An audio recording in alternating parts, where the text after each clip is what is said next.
সবাইকে স্বাগত জানাচ্ছি বিডি দর্পণের নিয়মিত আয়োজন আজকের দুনিয়ায়। আপনাদের সাথে আছি আমি সুস্মিতা দাস। চলুন জেনে নেওয়া যাক সারা দুনিয়ায় এ পর্যন্ত ঘটে যাওয়া প্রধান খবরগুলো। হেলিকপ্টার বিধ্বস্ত হয়ে প্রেসিডেন্ট, পররাষ্ট্রমন্ত্রী ও অন্য কর্মকর্তাদের মৃত্যুর পর ইরানে চলছে 5 দিনের রাষ্ট্রীয় শোক কর্মসূচি। আল জাজিরা জানিয়েছে, সোমবার দেশটির বিভিন্ন স্থানের মসজিদ ও জনসমাগম স্থানে সমবেত হন ইরানি নাগরিকরা। তারা নিহত কর্মকর্তাদের জন্য দোয়া করেন। ইতোমধ্যেই দেশটির অন্তর্বর্তীকালীন প্রেসিডেন্ট হিসেবে দায়িত্ব নিয়েছেন প্রথম vice president Mohammad Mokhber. Al Jazeera জানিয়েছে, ইব্রাহিম রাইসির মতো মুকবেরও সর্বোচ্চ ধর্মীয় নেতার ঘনিষ্ঠজন হিসেবে পরিচিত। কর্মকর্তারা বলেছেন, শোকের মধ্যেও রাষ্ট্রীয় কার্যক্রম স্বাভাবিক গতিতেই চলবে। যত বাধাই আসুক, ইরান তার অঙ্গীকারের পথে অটল থাকবে। সোমবার 5 দিনের শোক কর্মসূচি ঘোষণা করেছেন দেশটির শাসন ক্ষমতার কেন্দ্রবিন্দুতে থাকা সর্বোচ্চ ধর্মীয় নেতা আয়াতুল্লাহ আলী খামেনি।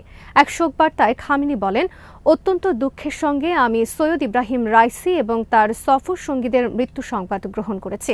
রাইসি ছিলেন একজন নিরলস ধর্মীয় পণ্ডিত, একজন যোগ্য এবং জনপ্রিয় প্রেসিডেন্ট, একজন সত্যিকারের দেশপ্রেমিক এবং ইসলামের একজন একনিষ্ঠ সেবক।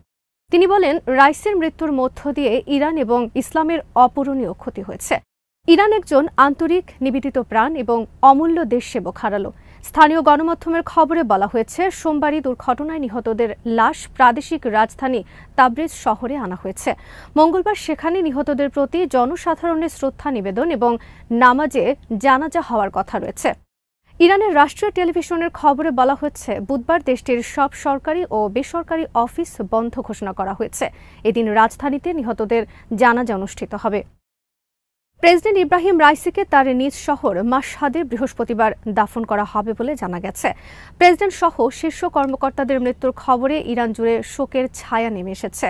সোমবার দেশটির বিভিন্ন গুরুত্বপূর্ণ স্থানে কালো ব্যানার দেখা গেছে। অনেক জায়গায় নিহত ব্যক্তিদের ছবি সহ পোস্টার ছড়ানো হয়েছে। মসজিদে মসজিদে দোয়া হয়েছে নিহতদের রুহের মাগফিরাত কামনায়। সামাজিক যোগাযোগ মাধ্যম, গণমাধ্যম ও দৈনন্দিন জীবনযাপনে সর্বত্র ছিল শোকের ছায়া। ইব্রাহিম রাইসিকে হারানোর শোকের মাঝেই নতুন প্রেসিডেন্ট নির্বাচনের তারিখ ঘোষণা করেছে ইরান। সরকারি বার্তা সংস্থা ইরনার খবরে বলা হয়েছে, সোমবার ইরানের 3টি গুরুত্বপূর্ণ বিভাগের কর্মকর্তারা বৈঠক করে জুন মাসের 28 তারিখে প্রেসিডেন্ট নির্বাচনের দিন ধার্য করেছেন। বিচার বিভাগ, নির্বাচন কমিশন ও প্রশাসনিক বিভাগ মিলে এই সিদ্ধান্ত নিয়েছে। মে মাসের 30 তারিখ থেকে জুনের 3 তারিখ পর্যন্ত চলবে প্রার্থীদের নিবন্ধন। এরপর জুনের 12 থেকে 27 তারিখ পর্যন্ত প্রচারণা চালাবেন প্রেসিডেন্ট প্রার্থীরা। 28 জুন একযোগে সারা দেশে ভোটের মাধ্যমে নতুন প্রেসিডেন্ট বেছে নেবে ইরানের জনগণ। সোমবার ইরানের প্রেসিডেন্ট ইব্রাহিম রাইসির মৃত্যুর পর দেশটির অন্তর্বর্তীকালীন প্রেসিডেন্টের দায়িত্ব দেওয়া হয়েছে ভাইস প্রেসিডেন্ট মোহাম্মদ মুকবেরকে। সংবিধান অনুযায়ী তিনি সর্বোচ্চ 50 দিন দায়িত্ব পালন করতে পারবেন। এর মধ্যে নতুন প্রেসিডেন্ট নির্বাচন করতে হবে। ইরানের প্রেসিডেন্ট নির্বাচনে প্রার্থী হওয়ার জন্য সর্বোচ্চ নীতি নির্ধারণী পর্ষদ গার্ডিয়ান কাউন্সিলের অনুমোদন নিতে হয়। এই পরিষদ ঠিক করে দেয় কারা কারা প্রেসিডেন্ট নির্বাচনে প্রার্থী হবেন। গার্ডিয়ান কাউন্সিল দেশটির সর্বোচ্চ ধর্মীয় নেতার কাছে দায়বদ্ধ একটি পর্ষদ। এর 12 সদস্যের 6 জনকে সরাসরি নিয়োগ দেন সর্বোচ্চ ধর্মীয় নেতা। আবার প্রেসিডেন্ট নির্বাচিত হওয়ার পর দায়িত্ব গ্রহণের জন্য সর্বোচ্চ ধর্মীয় নেতার অনুমোদন নিতে হয়। এদিকে হেলিকপ্টার বিধ্বস্ত হয়ে ইরানের পররাষ্ট্রমন্ত্রী হোসেইন আমির আবদুল্লাহিয়ানের মৃত্যুর পর উপ পররাষ্ট্রমন্ত্রী আলী বাঘেরি কানিকে দেশটির নতুন পররাষ্ট্রমন্ত্রী নিয়োগ দেওয়া হয়েছে। সোমবার ইরানের মন্ত্রিসভা কানিকে পররাষ্ট্র মন্ত্রণালয়ের আন্তর্জাতিক বিষয় কমিটির প্রধান হিসেবে নিয়োগে অনুমোদন দিয়েছে। ইরানের সরকারের মুখপাত্র আলী বাহাদুরি জাহরুমি সোমবার এই ঘোষণা দিয়েছেন। দেশটির নতুন পররাষ্ট্রমন্ত্রী আলী বাঘেরি 2021 সালের সেপ্টেম্বর থেকে উপ পররাষ্ট্রমন্ত্রীর দায়িত্ব পালন করে আসছেন। এর আগে 2007 থেকে 2013 সাল পর্যন্ত ইরানের সুপ্রিম ন্যাশনাল সিকিউরিটি কাউন্সিলের ডেপুটি সেক্রেটারি ছিলেন তিনি। এছাড়া ইরানের পারমাণবিক চুক্তি বিষয়ক আলোচনার প্রধান ছিলেন কানি। 56 বছর বয়সী কানি পশ্চিমাদের কড়া সমালোচক হিসেবে পরিচিত। হেলিকপ্টার দুর্ঘটনায় ইরানের প্রেসিডেন্ট, পররাষ্ট্রমন্ত্রী সহ কর্মকর্তাদের মৃত্যুর জন্য যুক্তরাষ্ট্রকে দায়ী করেছেন দেশটির সাবেক পররাষ্ট্রমন্ত্রী জাওয়াদ জারিফ। ইরানের রাষ্ট্রীয় টেলিভিশনকে তিনি বলেন, একতরফাভাবে যুক্তরাষ্ট্রের একের পর এক নিষেধাজ্ঞার কারণে ইরানের বেসামরিক বিমান চলাচল ব্যবস্থা চরমভাবে ক্ষতিগ্রস্ত হয়েছে।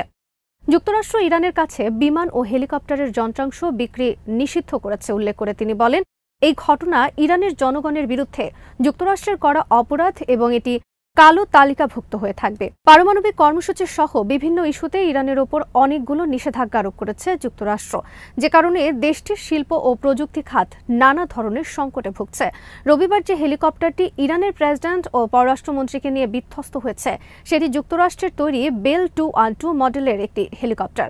1979 সালের বিপ্লবের আগে যুক্তরাষ্ট্রের কাছ থেকে এই হেলিকপ্টার কিনেছিল ইরানের পশ্চিমাপন্থী সরকার। তবে এরপর থেকে এসব হেলিকপ্টারকে আর আধুনিকায়ন করা সম্ভব হয়নি। বিপ্লবের পর থেকেই ওয়াশিংটনের সাথে ইরানের দূরত্ব তৈরি হয়।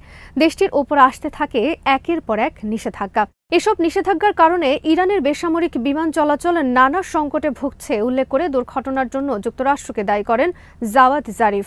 বেসামরিক বিমান পরিবহন বিশেষজ্ঞরা বলছেন, রাইসিকে বহনকারী হেলিকপ্টারটি বিধ্বস্ত হওয়ার পেছনে অনেক রকম কারণ থাকতে পারে।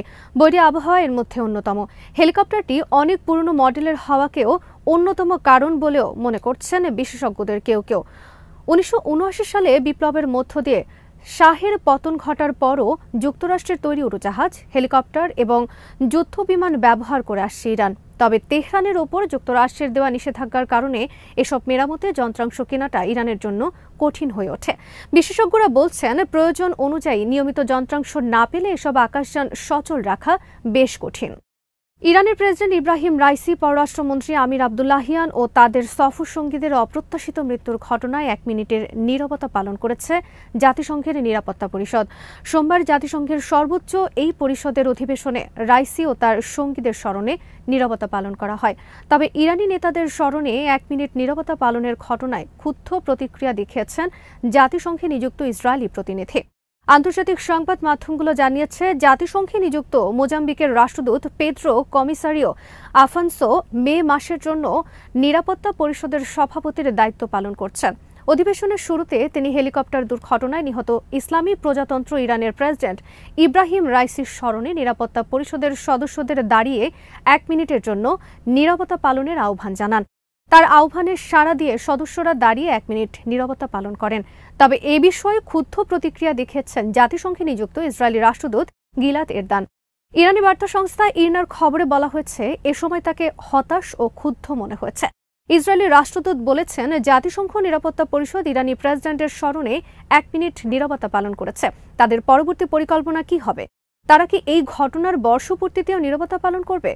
এরপর জাতিসংঘ সাধারণ পরিষদের পাবলিক হলে নিহত ইরানি প্রেসিডেন্ট রাইসির বিরুদ্ধে একটি প্ল্যাকার্ডও তুলে ধরেছিলেন ইসরায়েলি রাষ্ট্রদূত। প্ল্যাকার্ডটি তিনি কয়েক সেকেন্ড উঁচু করে রাখেন। তবে প্ল্যাকার্ডে কি লেখা ছিল সে সম্পর্কে কিছু বলা হয়নি ইরানি বার্তা সংস্থার খবরে। গাজা উপত্যকায় সোমবার প্রতিরোধ যোদ্ধাদের হাতে ইসরায়েলি বাহিনীর কয়েকটি ট্যাঙ্ক ধ্বংস হওয়ার খবর পাওয়া গেছে। প্রতিরোধ সংগঠনগুলো জানিয়েছে, গাজার বিভিন্ন এলাকায় তাদের লড়াই অব্যাহত রয়েছে। হামাসের সামরিক শাখা আল কাসাম ব্রিগেডস এক বিবৃতিতে জানিয়েছে, তাদের স্নাইপার টিম সোমবার উত্তর গাজার জাবালিয়া এলাকায় এক ইসরায়েলি সেনাকে হত্যা করেছে। জাবালিয়া শরণার্থী শিবিরের কাছে ইসরায়েলের একটি অ্যাপাচি হেলিকপ্টার লক্ষ্য করে SAM-7 মিসাইল হামলা করেছেন কয়েকজন হামাস যোদ্ধা। এছাড়া দক্ষিণ গাজার রাফা ক্রসিং এলাকায় দখলদার সেনাদের ওপর মর্টার হামলা চালানো হয়েছে এদিন। আল কাসাম ব্রিগেডস এদিন ইসরায়েলি বাহিনীর ওপর হামলার 2টি ভিডিও প্রকাশ করেছে।